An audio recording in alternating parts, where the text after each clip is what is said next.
everybody! Welcome back to the Back to Space Newsflash. You're probably wondering, where is her Back to Space shirt and the backdrop? Well, in light of the holidays, I am in San Francisco seeing The Cursed Child, which I'm obsessed with Harry Potter. But more importantly, I decided to dress a little festive for you guys. So, I hope you enjoy this.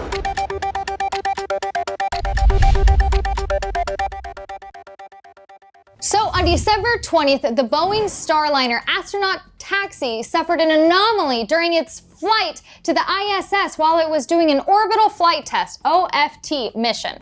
So 90 whole minutes after the blast off, NASA Administrator Jim Bridenstine said on Twitter that basically some stuff went down and it wasn't gonna make it to the ISS because it burned too much fuel. What he actually said was, Starliner in stable orbit. The burn needed for a rendezvous with the ISS did not happen, working the issue. So what had happened was the Starliner was scheduled to complete a 40-second orbital insertion burn that would have evened out its orbit to a circle, allowing it to meet up with the space station.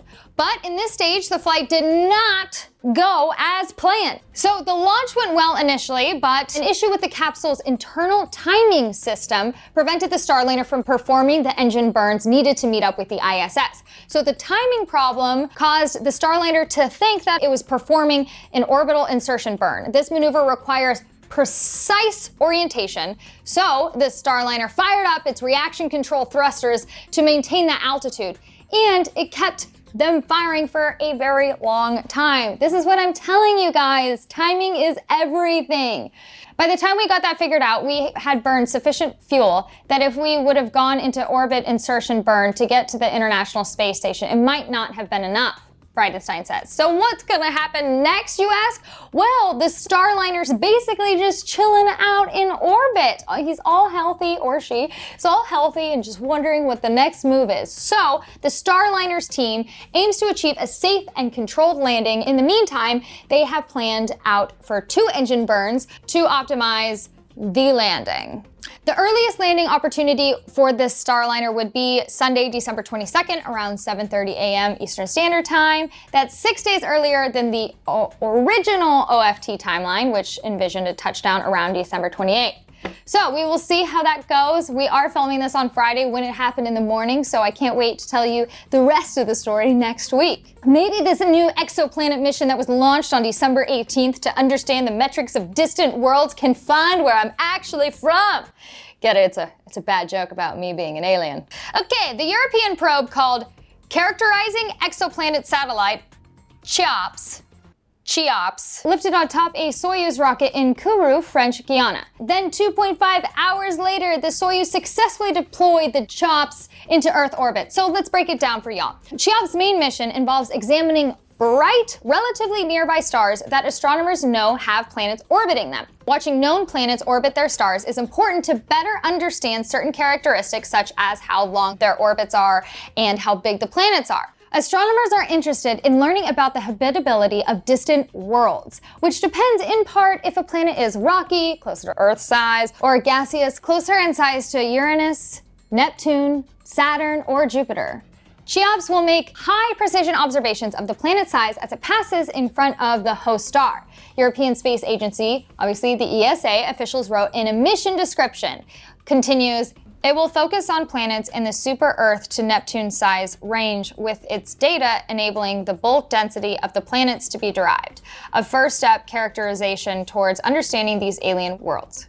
CHEOPS is a small class mission. Its price tag is about only 50 million euros, which is approximately 55.7 million at a current exchange rate. Moving on. Okay, so basically every week we've been talking about this, but SpaceX finally gets the US Federal Communications Commission to approve their request to increase the number of lanes its Starlink satellites can orbit. A small thing that could literally accelerate service rollouts from across the United States. Oh, sorry. It won't load, I have no service. That won't happen anymore, okay? Thanks, Elon. The FCC said SpaceX can field satellites in 72 rings around the Earth at 550 kilometers, 3 times as many as the commission approved in April. Quote, grant of this application will allow SpaceX to accelerate the deployment of its satellite constellations to deliver broadband service throughout the United States, especially to those who live in areas underserved or unserved by terrestrial systems, the FCC said on December 19th. China's far-side lunar rover Yutu-2 has broken the longevity record for the working on the surface of the moon. Way to go, China! The previous record was held by the Soviet Union's Lockhold 1 rover. Yutu-2 has been working on the moon for more than 11 months since January 3rd of this year. The rover is part of China's Change 4 mission, which also includes a stationary lander. The duo touched down on the floor of the 110-mile-wide, 186-kilometer Von Karaman crater, which lies within the South Pole Aitken Basin. The past. All right, guys, December 21st is the 51st anniversary of the Apollo 8 mission. Apollo 8 was the first crewed spacecraft to leave the low Earth orbit and reach the moon and return. Guys, this is huge. The astronaut crew was Frank Borman, James Lovell, and Bill Anders. These guys were also the first to witness and photograph an Earthrise, which is a fantastic photo that really changed how we looked at our own planet. Apollo 8 took 68 hours, almost 3 days, to travel to the distant moon. The crew orbited the moon 10 times over the course of 20 hours, during which they made a Christmas Eve television broadcast in which they read the first 10 verses of the book of Genesis. At the time, the broadcast was the most watched TV program ever. Apollo 8's successful mission paved the way for Apollo 11 to fulfill U.S. President John F. Kennedy's goal of landing a man on the moon before the end of the 1960s. The Apollo 8 astronauts returned to Earth on December 27, 1968, where their spacecraft splashed down in the northern Pacific Ocean. The crew members were named Time Magazine's Men of the Year for 1968 upon their return. So moving on to this week's giveaway. Again, this is for the patch. Look at this, isn't this legit? This is way better than my bowl. This is for ice. By the way, I'm in a hotel room. That's why the lighting is so weird. Okay, moving on. Let's do this.